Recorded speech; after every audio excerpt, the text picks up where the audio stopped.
welcome to Sports Econ 101. And for those of you new to our show, imagine a few guys sitting around a bar, having drinks without the drinks, talking sports and business with you, the audience, listening in.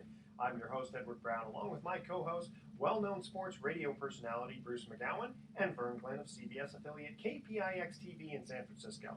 And on this show, we discuss sport topics from a business perspective. In addition, we're going to be asking sports trivia questions, where we're giving away vacations to the first three callers with the correct answer.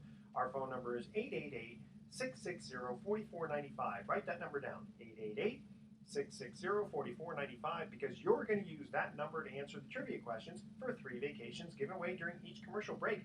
You got it. We're giving away 9 vacations during this show. And the vacations are not sponsored by the radio station, but by Lighthouse Resort and Marina. Check them out. The vacations are free. Their only request, a $75 cleaning fee to cover housekeeping expenses. Their website is lighthouseforfun.com. Today's trivia theme is, who did they used to be? You'll understand more when we get into the trivia questions. Today we're going to have a special guest, Bill Schlough from the San Francisco Giants. He is the Chief Information Officer. We're going to talk about how Wi-Fi and other information aspects of the internet are affecting ticket sales and other aspects of the stands. The fans and the Giants, etc., and how other how other sports facilities are using them. Maybe get into a little bit of Tim Tebow potentially going to the Jaguars. Maybe a little bit of Todd Helton getting into the Hall of Fame. Maybe Alex Rodriguez beat Lou Gehrig's Grand Slam record. Ken Norton, love that guy, but unfortunately he died, and a few other things. This segment of Sports Econ 101 is sponsored by Pacific Private Money, providing mortgage investments that are currently yielding over 8% secured by real estate. It doesn't get any more conservative than that. Check them out at pacificprivatemoney.com. I use them personally. You're listening to Sports Econ 101, and we will be right back. All right, here we go. Welcome back to Sports Econ 101. I'm Edward Brown, your host, along with Vern Glenn and Bruce McGowan. Hello there. Okay, we're in the studio here with Bill Schlough, who is the CIO of the San Francisco Giants. And Bill, explain to us, first of all, what does CIO stand for, and what do you do for them? All right, so CIO stands for Chief Information Officer. And there aren't too many of them in baseball, but there's more and more as time passes and technology becomes more and more significant and important to business operations. So I've been there, this is my 15th season, and I signed on as CIO back in, 99, a year before we opened the ballpark. And that basically means that I'm responsible for technology at the ballpark and for the organization, and ensuring that, A, we keep the lights on and that the technology is working, but B, also that we're leveraging technology to propel the business forward. So had you been in control of the Super Bowl in Louisiana, those lights would have never gone off. Are you kidding me? my counterpart at the Niners, Kunal Malik, I think he was responsible for that power outage. That actually turned the tide. If you recall, it did turn the tide. Yeah. Amazing. Explain about what do they call Dynamic pricing? Dynamic pricing. Yeah, because that has to do a lot with what you do, right? Sure. I mean, I don't know that on the technology side, we rarely are out in front. There's a lot of other folks who really take the credit, and rightfully so, for these things. And Russ Stanley. Larry Barron. Hey, Larry is definitely an innovator. I would not be where I am if it weren't for Larry. So I'll give him credit, but also a guy named Russ Stanley, who's our managing vice president of ticket services and sales. And dynamic pricing has really been his brainchild, and he's pushed it forward. Along with another guy behind the scenes. I like to give credit to the guys behind the scenes. His name is Jerry Drobny, and he was actually my predecessor, the first IT director for the Giants, and he is now kind of the guru of the algorithms that set those dynamic prices behind the scenes. But hey, it's very similar to airline pricing, and it's demand driven, and I think it's a win for everybody. It enables folks who couldn't normally afford to go to a game. If we kept those prices flat, they couldn't afford to go to a game. Instead, they can go to a Tuesday or Wednesday night game during the summer when the kids are out of school. They can afford it that way. But for those big weekend Dodger games, if we're in a pennant race, the price on the secondary market, the price of scalpers on the street, StubHub, Craigslist is going to be high, so it makes sense for us to charge a higher price as well. So Giants Astros, it'll cost you. Giants Dodgers, it'll cost you. Well, except that just recently there's this article just came out and mentioned that the Giants Dodgers, because the Giants aren't in. That was the other thing I was going to say. I'm happier here, and I'm also sad that you're here because that means my Giants were not in the pennant race, and that's how come you were able to come to be in the studio today. However, we are glad you're here. But at the Giants Dodgers, it was only $16 a ticket at the ticket window, apparently, at the last minute because a lot of people. You know what's cool about that is that, again, thanks to dynamic pricing, if we were you started out with static pricing, where it's like a movie used to be. Every ticket was the same, depending whether it was a weekend game against the Dodgers or a Tuesday night against, perhaps the Astros in the other league right now. But then it went to variable pricing, where those Dodger tickets were priced maybe double what the Astros tickets were. But you never know. We're late in the season now, and we're out of it. And so it's nice to be able to have the flexibility to drop prices thanks to dynamic pricing and to charge that $16. And the nice thing about the $16, those tickets sold really quick. And we did enable some folks to get to those games that wouldn't be able to otherwise, and able to keep that sellout streak alive. Hey, Bill, I'm curious. You guys you've always been cutting edge as far as technology goes, and it seems like marketing is a part of that goes hand in hand.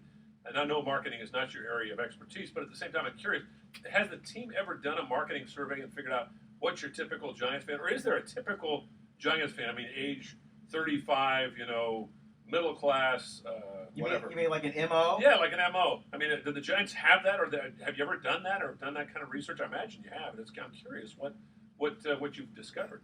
We definitely have, and I would say there's not one typical Giants fan. Instead, we kind of cater to different niches and different categories of fans. And one thing we found is that a good chunk of our fans do come from San Mateo, Santa Clara, San Francisco, those counties. So kind of that peninsula area is heavy indexed. It does index a little higher income and a little bit, more affluent than a typical fan, but also at certain games it's a little different. So what's interesting is you definitely see a very different crowd for a Saturday day game than a Friday night game. And we see that, we do surveys, we know our season ticket holders very well, and we leverage some kind of third-party research firms that enable us to kind of say, okay, here's a slice of your fan base, here's what they look like, okay, what other things do they like?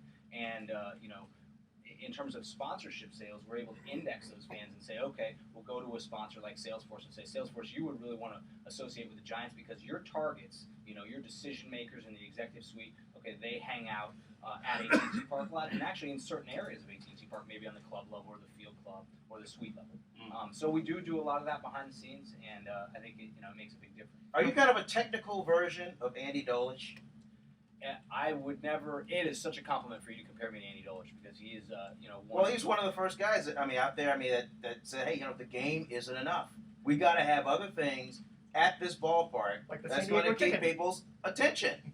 And now you've got these cool things all around AT&T to kind of help attention spans, like say my three sons who are 9, 12, and 14. We'll look at a couple of pitches and go back to their PDA or whatever. Sure, and I actually didn't hear a word you said because I'm still stuck on you comparing me to Andy. I can't wait to tell Andy somebody compared me to him. But I like that comparison. I mean, I definitely, from a technology perspective, we look at three areas. We look at using technology to drive the business forward, which is, dynamic pricing is an example of that. There's other areas. Using technology to enhance the fan experience, which you were just talking about. And a big part of that lately, over the past decade, the big video board was one of those things. And then most recently, it's really been all about wireless and mobile content and enabling that at our ballpark. And then the third area, of course, is using technology to improve the team on the field and the product on the field. That's another big part of it. I was you mean like sabermetrics, that kind of thing? That? Or is that too well, sabermetrics is it's a good buzzword and it's important, but there's other, we actually are big on leveraging technology to kind of quantify things that were previously unquantifiable. We're not looking at home runs and RBIs and more. I mean, we are doing those things, but we're also doing things beyond that where, we're kind of pushing the envelope in terms of leveraging technology to measure things that have never been measured before and identify, what traits in a young player are likely to project to success later in his career. And that's really kind of the holy grail for us on the baseball side. So scouting, it's all about scouting and finding these players in high school or in other countries or some in college as well, and figuring out, what's going to make that person, be a major league starter ultimately, and that's the fun stuff. And that's sabermetrics is one thing, but sabermetrics is more about the pros. I mean, when you're looking at these young guys, it's not just about looking at stats. It's about looking at body types, and it's about looking at biomechanics and attitude. And it's a lot of fun to try to figure out, who that next great prospect's going to be. Let me throw out an example. Let me throw out Gary Brown, okay? Because for Giants fans, it's a well-known, hot prospect coming up. And people are like, well, when's he going to be ready? When's he going to be ready? Is it the eye test? Is it the seasoning? And then is it maybe from a technical side, maybe his progression as he kind of comes through the system? Yeah, I don't want to get too deep into talking about our specific talent because that is not my area of expertise. But also, you don't know the cat out of the bag. You never know who might be listening. That's right, because remember, this is a national show. There you go. But, Gary's a great example. And, in my second job working down at the San Jose Giants overseeing our operations there. Oh, yeah, you saw him all the I see time. a lot of Gary, and he has incredible upside. And what's interesting, though, in baseball, unlike some of the other sports, where there's not as many steps along the progression. In baseball, you've got single A, low A, high A, double A, triple A, Right. majors, and you can succeed and fail at each level. And many players, most players do go through that progression of failing, maybe for the first time in their career at one of those levels. And how do they handle that? How do they make the adjustments necessary to go to the next level? Gary made some great adjustments at double A last year and made some progress, and hopefully he's going to be the type of guy that makes the adjustments and gets there. Okay, we're going to cut to our first commercial break. When we come back, we are in the studio with Bill Schlough. We're just getting started, man. We're in the flow. Because I do want to mention about, the umpires probably don't like this wireless thing because, close plays probably aren't up on the scoreboard. But anyway, we'll get into that in just a minute. Okay, first trivia question, and again, the theme is, who did they used to be? This is old-time baseball. Who did they used to be? All right? The baseball New York Giants, what was their original name? The first three callers with the correct answer win a free 3-day, 2-night stay at the Lighthouse Resort. Their website is lighthouse4fun.com.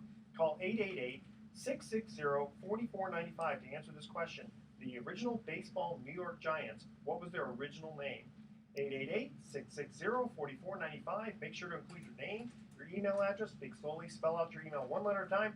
Don't touch that dial because Sports Econ 101 will be right back. The Gothams, wasn't it? Yes! I figured Bruce You're would the know. man! Because the Highlanders were the Yankees, right? Highlanders was the Yankees. Yeah, that's right. yeah. You Very guys- good. Yeah, you you knew guys that. are Yeah. good. The Dodgers was like the Robins or something. No, that was afterward. That was afterwards. They were the bridegrooms for a while That's too. right. Has Bruce ever missed one of your trivia questions? So, Bruce pretty good. Bruce pretty good, but knowledgeable, these- man. Both these guys are pretty good, so every once in a while I'll come up with stuff. I'm not baseball nut Yeah. though. I just Yeah. is Okay, Doug but- Greenwald a friend of yours on Facebook, by the way? The Giants. I think he is. Because it's funny, Doug Greenwald sends pictures of different ballparks he goes to after the minor league season's over. He goes to see a bunch of games, Right. and then he posts pictures of post office everywhere around the country. And I sent him an email. I said, Doug, why are you so interested in post offices? He goes, I don't know. I just think it's kind of interesting. The dying breed, too. Yeah, that's true. Yeah. Pretty soon there will not be any post Yeah. offices. That's true. Yeah. Edward, right? Not Yes. Ed? Edward. Edward, I'm cool with you going in that direction. You just teased, talking about replays and umpires, that type of stuff. I'm pretty passionate about that topic. Oh, cool. Oh, good. Okay, yeah. I Hot should ask you if that was button okay. issue. Yeah. Yeah, it is. It is. It's definitely different Well, we can save it sports. for what we're talking about, but Yeah. a big topic with the owners was expanding replay, but really a bigger topic is giving replay to the fans. That's it, Mhm. exactly. That's what I was going to. Yeah, so I'm Okay. happy to talk about Okay, good. I appreciate that because my whole thing is, to make good radio. And Yeah. in fact, stations kind of told me ahead of time, even though, because we're all Bay Area, since it's a national show, they want to appeal to national. So even though we'll talk about Giant stuff, Mhm. it's kind of cool to kind of say, like I was going to ask you, have other stadiums, that you must have either camaraderie or something you guys talk and Yeah. that sort of thing. Yeah. Because other, I'm trying to think of everyone's in, there's other people like you in different organizations. Talk How every do day. you guys work together? Every day. Yeah. We're almost all friends. There's a couple outliers. I'm not going to mention why. Right. A couple that we don't partner well with. Dodgers will be here tomorrow. My counterpart will be here. So. Okay. Sometimes people don't play well in the sandbox. We don't the Yankees do much with that. They're in a kind of a different world. Different, yeah. But They're in a small I market can't say world. this on the mic. Right. I'm a lifelong A's fan. I got my playoff tickets over there. Ah, I can Good relax for you, over man. there. Good for You you. grew up an A's fan? Yeah. All right. That's awesome. No, don't. That's not there. Don't. You know Off what the Larry record. Bear calls the A's the apathetics. Because I was listening to a game Yeah, on the radio when I was at a Giants game. This is years ago, What are you listening to? And it was like a late season game. Their A's were in the playoff race. Oh, I'm listening to the A's. They're in the middle of the playoff race. He goes, "You're listening to the Apathetics?" For some, they just don't get any respect. Well, they were the number 2 team here. They don't. The front office doesn't push them. They keep threatening the lead. They have a lousy stadium. It's all these things. Best team nobody knows. Yeah. Plus, they have a bunch of kids that nobody knows them. Well, Donaldson's starting to, people try to. Yeah, but I'm telling you, you Naturally. go to in the financial district, you just go up to some schmo and go, "Hey, Josh Donaldson," you'll get a blank stare. Yeah. Well, go anywhere in this country and say Josh Donaldson. Yeah. What? Dan Straley. I mean, any of these. Yeah. Yeah, Dan Straley, Yep. A.J. Griffin, Yeah. maybe one of the best pitchers in baseball right now. Wow. Guys, Yeah. he's on a roll. No Cespedes. Cespedes, Malone. Coco. Yeah. Coco, you can't forget because it Well, was Cespedes because of the home run thing, the Derby. the Derby. Okay, guys, ready? Yeah. All right, here we go. Welcome back to Sports Econ 101. I'm Edward Brown, your host, along with Vern Glenn and Bruce McGowan. Oh, yeah. And we're in the studio with Bill Schlough from the San Francisco Giants. And when we got to the first commercial first commercial break, we asked this trivia question. The baseball New York Giants, what was their original name? Bruce. It was the Gotham. It was the Gotham. Interesting story, Holy though. Batman. When they became the Giants, when Jim Mutry, who was the manager at the time, this is in the 1880s, 90s, Yeah. he said, "Oh, my boys are so wonderful, my Giants." And a couple writers thought, "Hey, that sounds better than Gotham," so they started referring to him as the Giants, and then they just picked up the nickname. Okay, give me a couple of old New York Giant type, not the Yankees, but give me a couple of other names. Oh, the New York Highlanders, who used to be the Yankees, or are the Yankees. The Brooklyn Bridegrooms, the Brooklyn Trolley Dodgers, of course. No, talking about New York, not New York, not Brooklyn. That's a whole other country. Brooklyn's in New York. Okay, how about the New York Mutuals? New York Mutuals. Back to 1857, and the New York Knickerbockers, That's a which good I one. guess the basketball team too, from 1845. Wow. Yeah. 1845. I know, it's like just when it first A little got before started. my time. Bonus Just a question bit. for you, Bruce. What Glenn year, Dickey was there. Glenn Dickey was there. Noted. Long time. What year, Bruce, were the Gothams? What was the first season? What year was that? First season the Giants played baseball, I think, was the 1870s, but I can't say exactly. But I think You know the answer? I got 1883. Yes, that is was correct. 1883. Holy Very good. smokes. See, I thought Oh, 1883 was man. the first year they were called the Giants, but I guess you know. No, You he's work for got the it. team? He's He's got the ring to prove it. That's true. And by the way, audience, you don't know this, but he's got this 2012 ring on that weighs 5 pounds. About 5 pounds. Yeah. Yeah, you practically need a wheelbarrow. I'm holding it up to the screen. Oh, that's right. Don't worry, it's on. It's going to be It's great. on. You know what's going to happen, though? Once you wear that for like a couple of years, you're going to get arthritis from carrying it around in your ring Probably. finger. Well, like I said, he doesn't have to work out. He can just Just kind carry of lift it up and Yeah, bring it back down. What's the street market value of that ring? Well, street market. I mean, it is definitely in the 5 figures. Woo! Low 5 figures. Don't let him leave this office. Okay? It has my name on it, though, so that may diminish the value of it. Oh, wow. If it had Lindsay come on, it might be different. That's true. Okay, Bill, I wanted to ask you, because you're the information officer, and we were talking off air about, or during the commercial break, about wireless, and I was going to get into like the instant replay. A lot of times, they don't like to show instant replay because the umpires make maybe look bad, even though a lot of times they get it right. And so suddenly all the fans are looking at their PDAs and go and want to see the replay. Mm-hmm. Can you get into that a little bit? I'd be happy to get into that. It is definitely a hot topic, for me personally and for us at the Giants. And, it's tough because I see both sides of it. But at the end of the day, this game is for the fans and it's about the fans. And you want to get it right. That we've always said that. All three of us have said you want to get the call right. Yeah. Now, again, intelligent minds can differ on whether you want to have replay or not in a game. But I don't think anybody would differ on the fact that you want to give the fans what they want. And if they're coming to the ballpark and they're watching the game and they see a controversial or an exciting play on the field, they deserve the right to see a replay of that play. And especially when we have a beautiful 103 feet wide by 30 feet high, which isn't that big by today's standards anymore. The Mariners is a lot bigger, and the Cowboys now, the Houston Texans have the biggest video board in the U.S. But it's a big board, and it's, we don't want to block out the whole bay out there with our boards. We have a nice view. But, you want to give fans a chance to see a replay because if they're at home on their couch, they can see that replay. And so we really feel it's depriving the fans to not give them the opportunity to either watch that replay on the video board or on their mobile device, because the folks that are sitting in the suites, they can see it. The folks that are sitting in the back with on the concourses, on our broadcast, we're showing those replays. But up until now, Major League Baseball has held fast to the rule that you just said, Edward, that because an umpire cannot change their call, if it's wrong or if it's close, we don't show it again on the video board. because it could embarrass the umpires. It could potentially cause a riot. And at our park, people might start throwing their iPhones at the field. We've never seen it yet. But you never know. But Bill, not to cut you off, but if it can happen in football, where a call can be overturned, it's got to be coming to baseball, huh? Hey, you Tiger fans, don't you remember the perfect game that guy bet? Remember the blown call? Yeah. Or going back to '85, Don Denkinger, calling the guy out at first and he was safe, or safe at first and he was out, I guess. Yeah, exactly. And they went on to win the game. Yeah. Again, there's a lot of different opinions on this, and people are very passionate about it. But I agree that baseball is moving closer and closer toward those critical calls, getting them right. But the biggest concern for the commissioner's office is we don't want 4-hour games. We don't want every game to be like a Yankee Red Sox game that goes off way into the wee hours of the night. So as long as we can figure out a way to do this and review those calls without it extending the length of the game, I think they're going in that direction. And then the next step, or right alongside it, hopefully, is giving the fans what they want, giving them those replays. Oh, they can get over that. I mean, it's the only game without a clock. I mean, 4 hours. I thought they were showing some replays, though. Aren't they showing any replays now? Oh, we'll show replays of like exciting, like a home run. But on close plays, aren't they doing in our ballpark, on our video board at AT&T Park, we will not show a called strike.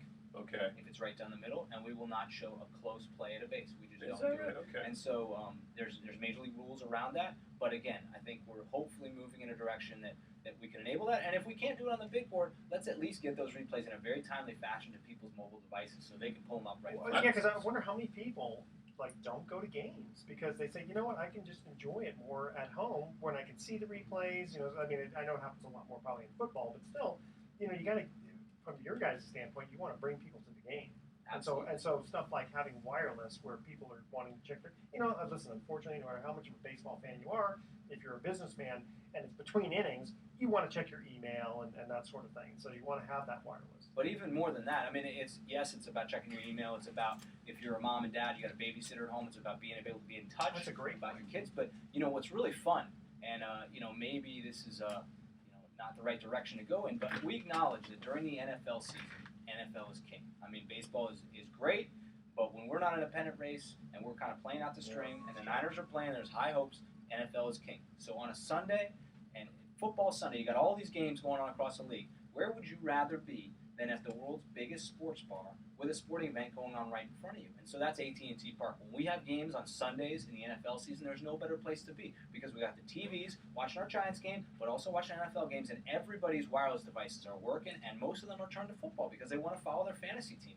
So you can't do that at every football venue per se because you got twice as many people, and they may not have invested as much in the infrastructure. But at AT&T Park, it's great. You can stay in touch, you can check your email, but on a Sunday you can follow that fantasy football and watch a baseball game in front of you as well, and it's the best of both worlds. To me, that's really the competition. That's a very good point. Right there. For those of you who around the country have never been to AT&T Park, it really is a beautiful park, and I love the fact that the way it's downtown is very similar to. I've never been to Fenway Park, but I think it's kind of similar to that, right? Where it's kind of in the business district, so to speak. It's easy to. Fenway's actually it's. Fenway's kind of the model. It's the dream. And there's a few that have gone that direction. You see, Coors is a little bit like that, and you got Camden Yards in Baltimore, and we're striving toward that model. It's going to take time. Actually, the city is building up around AT&T Park. So you fast forward 10, 20, 30 years, and it'll be even more like Fenway. Yeah, do you find other ballparks or creating their ballparks to make it more like an event than a place, well, let's go see a game? You know what I mean? I'd say that's really key, especially in baseball. Because you got so many home games. In football, you can set up your stadium like Cowboys Stadium or like Foxborough that's way out in the middle of nowhere, and you can have a big tailgate and a huge parking lot around it. But, the Dodger Stadium type model, it works well for football, but for baseball, that's no fun. You don't want to have to brave all that traffic one way in, one way out, every single day, 81 times a year. It's much better to have it easily accessible. For us, that's by ferry that docks right at the park. We got Muni, comes from all around the city right there. You've got BART coming from the East Bay, and you got Caltrain coming from the South Bay. At the end of the day, very few of our fans actually drive to the park. Hey, Bill, one follow-up finally on the replay. Can you imagine having the replay in place on close plays at Candlestick back in the old days on, say, on a Friday night against the Dodgers? Yeah, You were with the club in 1988 when they had the twilight doubleheader. I'm sure you've heard the horror stories. 356 people, I think, kicked out of the ballpark that night. Garbage thrown the Dodgers. Tommy Lasorda pulled his team off the field. I remember that. Yeah, it was really ugly. And Kirk Gibson was out in left field, and they were throwing batteries at him. I was just thinking, if they had the replay in those days, and a close play went against the Giants, and they showed it on the board, those fans would go ape. Yeah. I mean, you got such mellow fans, though. I mean, they're passionate, but they're not the kind of people that very rarely hear fans booing at AT&T Park. You see it every once in a while. Yeah, once in a while, yeah. Rarely. But you don't see them throwing batteries. No. I think that's a good thing. I think it's because Candlestick was just such a rough. You had to be rough to go out there, and AT&T, it makes you feel good when you walk into those doors. It's almost like going to spring training, Yeah. where it's just so relaxed. I mean, you can even sit next to Dodger fans, and it's not that big it's a not deal. but Spring Candlestick. training. If you can get in a fight with the person, 2 rows down by the third inning, at least the verbal jousting, you weren't in the game. Plus is the added fact that you got to invest to go to a game. Yes. Okay, so you're not going to invest all this time and money to go to a game and then get half of the bag before the game begins. You know? Well, the good news is that Candlestick era is coming to an end. So I don't know 7 more regular season Yeah, games. I'm gonna kind of miss seeing the 49ers there, though. As bad as that place is, there's so much history there. You think about it. You guys played there a long time, but the 49ers have been there since '71. That's a long time. That is a long time. Yeah. And in that vein, have you gotten a call from, maybe the IT guys at other NFL stadiums? Hey, Bill, hey, what are you guys doing over there? We're building this new stadium. We want to put this in, that in. We like what you're doing over there. Give us some insight. Let me bounce this idea off it. You get that? Every day we're comparing notes with our counterparts, and it's not just in baseball. It's across the major sports in the U.S. I have the Dodgers here tomorrow, my counterpart Dodgers. Last week I had the Diamondbacks in town. I had the Seahawks in town a few weeks ago. Every day I'm interacting with one of my counterparts, either in the U.S. or even internationally. Just kind of comparing notes on what we're doing. Last week... Hold that thought. I'm sorry. Hold that thought, because we do have to cut to another commercial break, or else they'll kill me. Now, I was going to ask about the New York Yankees before the Yankees, but you... Oh, I ruined that. I'm sorry. You said the Highlanders. So I came up with another quick one here, off the fly. Okay, the Cleveland Indians, before they were the Cleveland Indians. Don't say anything yet. Okay, the first 3 callers, the correct answer. Free 3-day 2-night stay at the Lighthouse Resort. Call 888-660-4495 to answer this question. Before they were the Cleveland Indians, what was Cleveland's team? Okay, 888-660-4495. Don't touch that dial, because Sports Econ 101 will be right back. Sorry, I Cleveland Spiders. That was one of them. Yes. You got this one? And the I Spiders do not have the worst know. record, I think. Yeah, I do not know. They were the Cy Young. Spiders, Brucey? They were the Spiders. Cy That Young was played, one of the teams. Cy Young played for the Cleveland That was Spiders. one. What was the other one? Cleveland, I don't know, what? The Naps. Oh, the Naps, because of Nap LaJoy. Nap LaJoy. Very Yeah. good. Or Larry Lajoie, as he liked to be called. You The must Frenchman. really have enjoyed that, who is it, the 10 innings, the Bill... The Bill James thing. Yeah, It's I not Bill James. knew. I can't remember who it is, but anyway, that TV special. Oh, I loved it. Yeah, I've always been a baseball. I don't know why. I've just always found the history of the game fascinating. The personalities, it's always been full of such distinct individuals, especially, players and managers and even writers. My favorite stories is about the Black Sox, though, and the whole thing that went on behind the scenes. That movie, 8 Men Out, that John Sayles. Great movie. Great film. And I guess the guy. Black Sox is analogous to the temptation in this era of performance-enhancing substances. Oh yeah, There's a the similar. money Yeah. that you were talking Yeah, about with those that's guys compared to what they're making on the field. Imagine today if a Yeah. player who's making $1 million a year Yeah. is offered $15 million Yeah. to throw a few games, because that's kind of, relatively speaking, what would happen to those Yeah. guys. You know, Remember- I don't know if I'd go $1 million to 50. Personally, I don't want to go $1 million to 15 million. I'd go 200,000 to like 10 million. Sure, Yeah. 400,000 is the Yeah. major league minimum. That's But true. they That's throw true. them But in- you know what I throw mean? them in Because the that's still a lot of money. minors, But Yeah. back then, Yeah. they weren't making enough to even compete. No. Yeah, that's pretty. That's cool. kind of interesting about that movie, though. I was going to get back to that in a second. John Cusack, the guy who played third, the actor, actually played a little college baseball, so they didn't have to train him too much. Didn't have to coach him up. Didn't have to coach him up. Yeah, a couple of the other guys were just like, oh my god. Okay, boy, I had a whole bunch of stuff to cover, and of course, join us on the other stuff too. Since we're on this, I'd like to. What I was going to say when you cut me off is Yeah, my okay. my team was actually in New York last week, meet with the Oh, that must Yankees. have been great. A whole And, week in New York, huh? We're meeting with the Mets and also Oh, yeah. with Did the, you get to the go? Barclays Center. No, I sent half my team. Okay. I went to Toronto this year, Okay. which was the fateful trip where our season went from Oh, this that's to right. this. Yeah. The inflection Yeah, point. that's right. Yeah. One of my staff walked under a ladder up in the That's That's Okay, great well, though, having a let whole me let week you in New finish York. because I did cut you off. No, no worries. And we'll go on. Okay, here we go. Welcome back to Sports Econ 101. Again, I'm Edward Brown, your host, along with Vern Glenn and Bruce McGowan. And we're in the studio here with Bill Schlough from the San Francisco Giants. When we got to the second commercial break, we asked this trivia question. What were the Cleveland Indians named before they were the Indians? They were the Spiders, and they were one of the worst teams in the 1890s, I think, in the history of Major League Baseball. Except for Cy Young. Except for Cy Young. And then later they became the Naps because of Napoleon Larry Lajoie, who was a Hall of Famer. Is that how I thought it was LaJoie. Well, he liked to He's be a called. Frenchman. He's a Frenchman. He's a Frenchman. Yeah, Okay, yeah. Bill, I cut you off before we had to go to break. Go ahead. Yeah, no worries. That was just as we were talking about how collaborative it is in our industry, which is one of my favorite things, is that I can call upon any of my counterparts in baseball, football, hockey, basketball. I can go to other countries and visit sports venues, and we're all kind of part of this one fraternity. And so, last week my team was in New York. Half of my IT staff was out there, and they met with the folks at the Brooklyn Nets in their new facility, the Barclays Center, and also with the Mets while they were out there. Cool. Very cool. And lately, you got anything? Got anything in R&D maybe on the horizon you could share with us for maybe 2014 that might be unveiled, or you are not at liberty to say?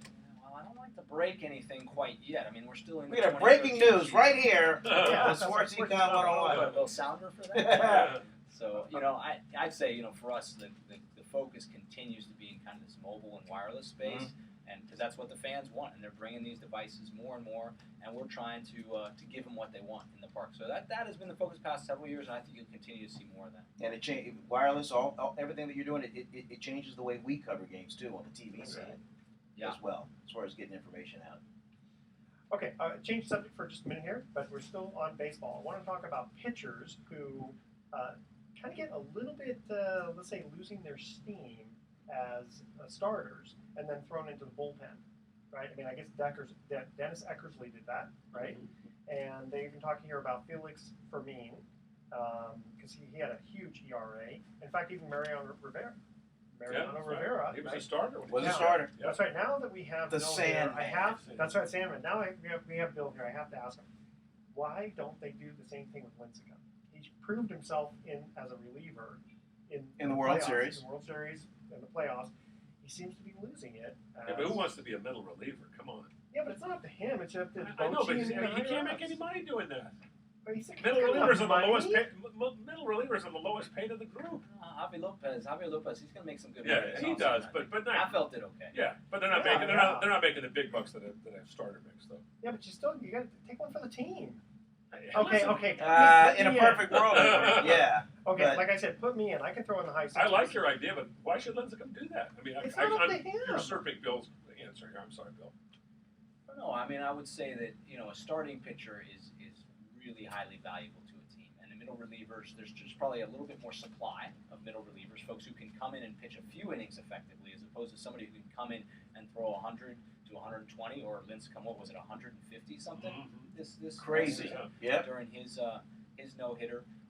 And losing steam. He's got a no-hitter. Speaking of no-hitter this year. True, but if you look at the same thing with Zito.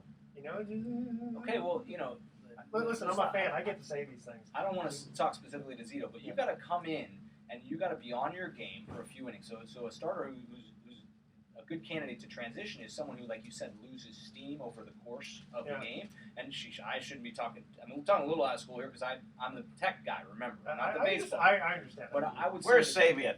the starters and the closers are the most valuable pitchers, because the closer, it's not as much about, they're doing the same thing as a middle reliever, but they're doing it under such intense pressure. It's like Tiger Woods on a Sunday versus on a Thursday, Friday, or Saturday. As a closer, it's a different Tell makeup. these guys stop being wimps. And so, like I said, I could say that because I'm just a fan. What do they call it? Backseat driver or armchair quarterback? Yeah, It's easy for me. Look what happened in America's Cup today. I don't know if you guys are Oh, following what the happened? sailing. What happened? Was Oracle won again. Okay, so they Just came one back. race though, right? I think just one race, but they came back and they're playing. They're racing again tomorrow for the. That's it. I mean, they came back down 8-1, That's right? 8-1 in a best of 17 plus a couple extra penalty games. But the first one to 9 wins. They came back down from 8-1. So talk about a closer. Okay, this is New Zealand trying to close it out for 8 consecutive games. They couldn't do it. Now, this show airs on Saturday, so we don't. by the time this one airs, we won't know who will have won. Yeah. But we were talking about that. We So were. We were saying, I wonder if anyone's trying to like throw this to try to up the ante with. I don't know, man. The ante is Oracle's very high. because Oracle's got to win. They got to win 11. Because of the no, penalty- they, because well, of- they do. because of They the started down too, so they're at Oh, they now started down too. 8-8 tied. Oracle has now Are they won. tied now? Yeah, they're tied. I thought so they- this is it. Okay. They won 2 races today, huh? I guess they must have ran Yeah, 2 today. yeah, I guess yeah. the wind didn't. So stop them. tomorrow it's all It's all the marbles. That's Wow. my understanding. I'm not the No, I'm not no, the America's Cup no. guru, but that's what I heard on as I was coming in. So. I wonder if they'll draw anything. Because I hear they're not really drawing too well. I think a lot of people are coming. We're way off the topic of baseball, Yeah. but people coming from all over the world to see what's going on here in San Francisco, and it's quite a spectacle. And we were talking about the fact that a lot of poor people who came from New Zealand thought that they were going to just go home early, and they canceled their rest of their Cancel their vacation. rooms. Yeah. They had to leave. So they, so Jeez. give them a tent and put them on Chrissy Field. Yeah. The point is, again, though, it's tough to close. Yeah. That final Oh, out, yeah. that's tough. Yeah, I asked Sergio I Romo the other night against, what was it, Satin of the Mets with 2 strikes, the former Cal kid. Oh. That was their only loss. And then you got to forget about it and come Yeah. out tomorrow and Yeah. start fresh. Yeah, but I wonder how these guys do just knowing, look, I'm out of the playoffs. But you gotta think about yourself, you gotta think about your team, you gotta think about your future, so you always have to play hard. Think about that contract. Think about that contract, Yeah, no matter sure. what position. How do they do it? They look at their 2-week pay stub. Yeah. That's how they do it. That's You a- got that's to a be good point. mercenary. You have to be. I mean, you have to have love for the game, but you have to be thinking of your future. Quick thing, I want to talk just a little bit about Todd Helton. Do you think he's gonna get in the Hall of Fame? I think he's right on the borderline. I mean, he has over 300 homers, doesn't he? He's hit over 300. Yeah, 367. This Yeah. was as of a couple of weeks ago. I think He's one of those guys who's going to generate Yeah, debate yeah. a little bit. But How I many think- homers at Coors? Oh, Yeah, probably. that's a good point. Yeah. That's a good If you're point. looking at his power number. Yeah, I don't know. You know, I don't know how many at Coors, but I think when a guy plays for one team, That long, kind of like Tony Gwynn or He'll Cal get Ripken Gwynn, Jr. And he'll get points for that. Yeah. that's for what I'm steadfastly thinking. saying, hey, look, I'm just going to finish it out here. Yeah. Well, he never was the big superstar, though. He never was. He was always a good, solid player, but he was never like people were saying, we got to get Todd Helton. 317 hitter. Yeah, That's yeah, not but bad. those are numbers that should get you in. Almost went to the Boston Red Sox. I forget That's which true. year. Yeah. And then he had, But had he got, he'd have a ring like Bill's wearing. yeah, well, he ended up losing to the Red Sox. Remember the Yeah. the Rockies lost to the Red Sox. I heard, in fact, I know you can do this mathematically, but the difference between a 250 hitter and a 300 hitter, which is a huge paycheck, A couple of hits a week. something like it's one extra hit a week. Wow. That's it. Just One? one. Damn. Just one hit a week. Damn. that. Wow. But it's amazing Yeah, it's like how that's spread. 45 hits or 49. No, wouldn't have been that many. 30 hits. Yeah, so you guys, like here, Robin Yount, right? Played for the Brewers, Yeah. Brewers the whole time. Yeah. Went to the show when he was 18. Yeah. Yeah, this is his first year, right? And that was it. Yeah, 285 average, but he had 3,000 hits. Whereas, how much? It doesn't say how many hits. Helton has. Helton Helton had. 200 to 2,500. Yeah, 2,500. 2,500. And then you've got Tony Gwynn, 8-time batting champ, right? And 338 batting average. I don't know about you guys, and Bill included, but my thing is, if you have to think about it, they're not a Hall of Fame. Yeah. Well, baseball holds it to a higher standard too. Football, they let a lot more people in. I'm not saying football Except players. punters. Yeah. Remember we talked Well, about a that? great guy should be in. Of course, Should be. he's the best Yeah. punter Of all time. Of all Yes. time. So I mean, Yes. you got to pick somebody for a position, Plus, right? he's a good guy. Well, that helps. I know because I covered him. That shows you how old I am. Yeah, I was a rookie his last year. Was the ball still the same shape when you were? Oh yeah. Okay. They would, yeah. Wasn't round? No, it wasn't round. Okay. No. Okay. How about this? Greatest shortstops. There was a little article in Sports Illustrated, and they were talking about the change from power hitters, like going back to Hannes Wagner. So they had, he was a very good shortstop, because apparently when he used to pick up the ball, he'd pick up a whole bunch of dirt with it. Because remember, the ball, the glove wasn't the same kind of glove. And so when the ball would go to first base, a whole bunch of dirt would go with it. Yeah. Dirt and rocks. Dirt and rocks, but Yeah. he was a great hitter too, right? And then you get guys like Ozzie Smith, Mhm. right, who was arguably one of the best shortstops, but he wasn't that great a hitter. And then you got big guys, Then you get natural like Cal athletes like Cal Cal Ripken. Ripken. Exactly. Yeah. So, and then now they've got Simmons, and some of these guys I'm not that familiar with, but they're talking about the fact that they're they get the combination of both. Mm-hmm. Right, very good fielding. And they're usually the best all-around athletes on the Yeah. team, the shortstop. Terrific. You know, it's funny. I played shortstop only once in softball, but it was slow pitch, and it was I was exhausted. Every other ball is hit your way, right? Yeah. Oh yeah. Well, we're Yeah, just you get a going lot to of the action. outfield, and so you have to be the position for the cutoff. Sure. I mean, it's a little different in baseball, but my gosh, I couldn't. I got Well, a lot that's of why those respect guys for love those it. guys. They love being in the action. I'm thinking Vern was a shortstop. Now second baseman. Second base. Yeah. Okay. Joe Morgan. Yeah. There you go. There you go. Yeah, same kind of stature there. Okay. Now, Vern, this is kind of up your alley because you're in the fantasy team. The Saltless Nuts. Isn't that a great name? That's my team. Another victory over the weekend. Did you? Oh, hell yeah. Okay, but Picked a good this group. was baseball, though, and it's funny because they were Andrew Luck. Oh boy. It's my guy. That's right. Oh, yeah, but he kind of beat our guy. Jeez, did he ever? Doesn't matter. He's my starting You know, like quarterback. a drum. Doesn't matter. So wait a minute now. Oh. When you're on TV and you're covering this stuff, inside are you kind of giggling and going, "Yes, my saltless nuts won." Well, I did say that. However, I was covering the Raiders, so I couldn't. You were in Denver. There's no way. I was in Denver, so there's no way to work that. So you in. were watching on TV and chortling in front of the TV. But the guy I was playing against, he damn well knows what was going on. No, but Vern is a professional, and I know he always keeps it, on the professional level, whether he wins a lot of money or loses a lot, right? There's not that much betting in there, right? Change the subject here. $40 buy-in. There you go. Yeah. Listen, if I had your money, I'd throw mine away. Okay. So they were talking. It's so funny. There was this thing, again, a little Sports Illustrated article here, and they're talking to Dustin Pedroia, and they said, "Hey, Dan Patrick asked him, he says, do you know how many stolen bases you have?" He goes, "Actually, I do, because a fan came up to him in Tampa and yelled at him and said that he was on his fantasy team, and he goes, listen. You only have 17 steals. I need you to get 3 more. I need you to get 20 steals." That's great. I thought that was pretty. Imagine funny. him standing on first base now. This is for the guy in Yeah. section 300, Yeah. row 17, C3. Fans ask for weird things, but that's, give me 3 steals. I got the please. sign. I'm going. Yeah. First flinch. Good. Then there was also a little thing here, and we'll change the subject again. Good old John McEnroe, who used to hold his temper quite a bit, right? Had a little advice here for Ndamukong Suh about controlling his anger because he says that eventually it starts hurting you. Yeah. Everybody knows about yeah. Sue, by the way, stepping on the player last year. Mhm. Stomping on the player last Stomping. year. And getting kicked out of, 2 games, was it, Bert? Yeah, and then this year he had a cut block on Yeah. a run back.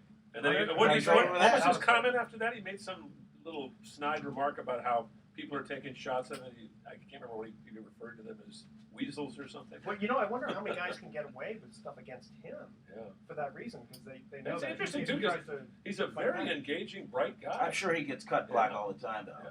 Be a Yeah. defensive guy, defensive lineman. Yeah. Well, again, like we Bob talked about- McKinstry of the 49ers used to teach Oh, cut yeah. block. That's right. Randy Cross was a master at it. Yeah. We talked about it too. That he's probably very smart because that's how you get these $60 million contracts That's right. just by making a name for yourself. Okay, cutting to the third and final commercial break. Here's the trivia question because you didn't answer this one yet. Oh, I'm okay. just screaming out all these old Okay. baseball teams. What were the Boston Red Sox before they were the Red Sox? The first 3 callers with the correct answer win a free 3-day 2-night stay at the Lighthouse Resort. Their website is lighthouse4fun.com. Call 888-660-4495. Don't tell me, you know this one too? I do. Okay. What were the Boston Red Sox before they were the Red Sox? Again, make sure to include your name, your email address, speak slowly, spell out your email 1 letter at a time. Don't touch that dial because when What's Sports the- Econ comes back, we're going to have some closing comments. Burn quiet. It was the Pilgrims, wasn't it?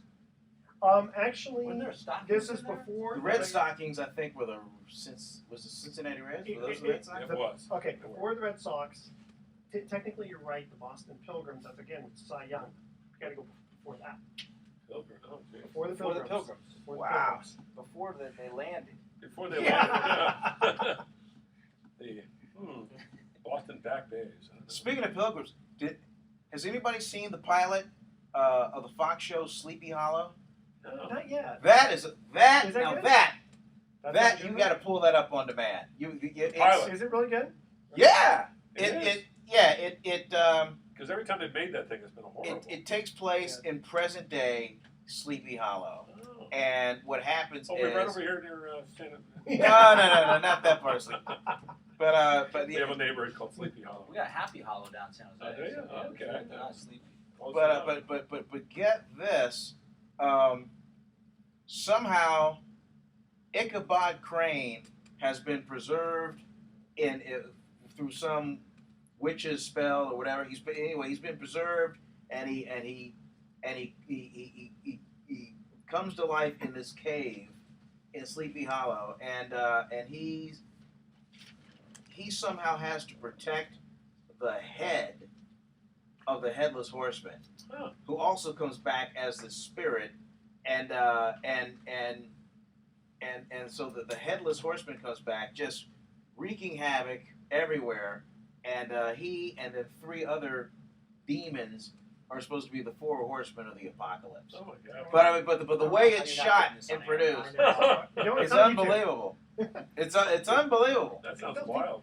That sounds wild. These guys are talking. I was like, Yeah. Do you say you live in San Jose? I got to be in San Jose. I got to pick up my son at preschool. I live in Los Altos. Oh my gosh! Yeah. I didn't. You know what? Thank you very much. Oh, you're welcome. My pleasure. You know what? You came all the way this day to go all the way that way. You gotta go back to the city. Casey, who asked me to come, he was a guy I mentored a little bit, so happy to. Are you near Rags? He's got a home down there. I'm not quite that far down. Okay, all right. Wow. Julie Inkster's down there. Well, She is. Altos? She Yeah. plays the Los Altos Country Club. Yeah. So what's our deal here? We only have 2 minutes to go. Okay. I got gifts for you guys too. I don't know if you want that on air. Dude comes bearing Oh, gifts my too. God. Hey, let's Oh, go. you're May the have man. only Dude. one star left. Man. So I brought you guys some. Thank you. They're a little Frickin' spooky. bobblehead. It's not bobblehead. Is This that is the gnome. Oh, the This is gnome. No, the gnome. Garden gnome. Oh. Yeah. He's a little scary. He's a little I scary. like It's a gnomes. little scary. Yeah. That's cute. Thank you so much. Oh, That's thanks, so man. My pleasure. Oh, That's yeah, let's see. awesome. Let's see. He's a little Oh, scary. yeah. He's a gnome. This so will go. he's, This will go well. My daughter has the Sandoval gnome. Okay. Yeah. Yeah, we have the Sandoval Man, I was expecting at least a 2010 ring. Next time. Next time I'll bring that. Actually, John Bella from the Raiders? Raiders, I got from him. He had a nice 2012. A couple of great Wow, pictures. he does look kinda sinister. It is a little scary, yeah. Nice. Yeah.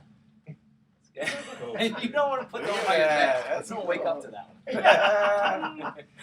What is the idea about the Like a Chucky doll. What's the gnome thing? I don't know. We've done so many bobbleheads. You got to mix it up. The gnomes are popular too. Gnomes are very It's popular. a good luck charm. Yeah. Sort of, Is it? isn't it? Okay. Yeah, All gnomes right. are Started good with luck. Wilson, and Wilson kind of looks like a gnome. So that's He does? True. I think the whole idea is you put a gnome in your garden and it keeps the bad spirits out of your garden. That's the whole idea. All right, we just have a couple Very minutes to common go. at racetracks. Here we go. Still out on time here. Welcome back to Sports Econ 101.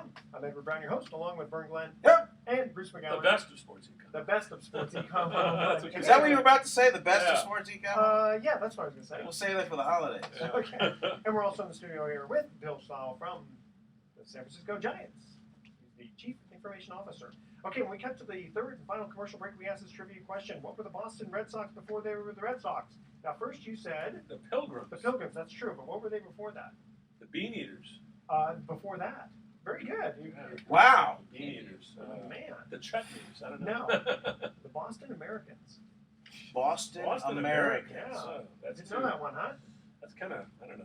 Doesn't have a lot. It just doesn't have much of a flavor. And also, Maybe that's why they changed it from the That's Americans. right. And also, remember we're talking about Brooklyn? Oh yeah. The bridegrooms? The Robins. Okay, what were they before the bridegrooms? The Robins, weren't they? No, that was 1916. What were they before the bridegrooms, which was 1900? Boy, you got me. The Atlantics. The Atlantics. You got to do a little research there. Yeah, you're pretty good. Sorry about that. Okay. Yeah. All right. Don't mean to embarrass you. Well, they have a picture of a wave on the shirt there. or something? Probably, yeah, from Jersey Shore. Yeah. Hey, Alex Rodriguez broke Lou Gehrig's Grand Slam record of 24. Mhm. Against the Giants. Oh, that yeah, hurts. that's true. That's true. Can you imagine 24 Grand Slams? That's a lot. I William mean- McCovey, I think, hit something like 18, didn't he? Like, you got to give credit to the guys in front of you, or else you can't get the Grand Slam. Yeah, it was tied at 1. The bases were drunk, and then A-Rod Drunk. back, away, and gone. I Two like outs, that. two The bases outs, were what? Drunk. Drunk? Is that? Yeah, that's an expression, yeah. I remember. I know. Somebody Todd wrote a book Helton. Drunk, juice, whatever. Yeah, some former baseball player who had a drinking problem wrote a book later after he sobered up and said, the bases were drunk and so was I. Seriously, that's a good book. Okay, Can I you want imagine to. that? I want to thank Very my popular. co-hosts Bruce McGowan and Vern Glenn, and our special guest Bill Schlough. And thoughts for the day, Joe Garagiola said, one thing you learned as a Cubs fan when you bought your ticket, you could bank on seeing the bottom of the ninth. That's sad. That's true. And Will Chamberlain said, nobody roots for Goliath. Now that's sad. I don't know about that because I always rooted for Will. Especially with with the Warriors. Love the Stilt, Yeah, exactly. yeah. Tune in next week to Sports Econ 101. We're going to be discussing sports topics from a business perspective and giving away more vacations for answering sports trivia questions. Thanks for listening. On behalf of our team, I'm your host, Edward Brown. We'll see you next week. So long. Goodbye, America. Hello.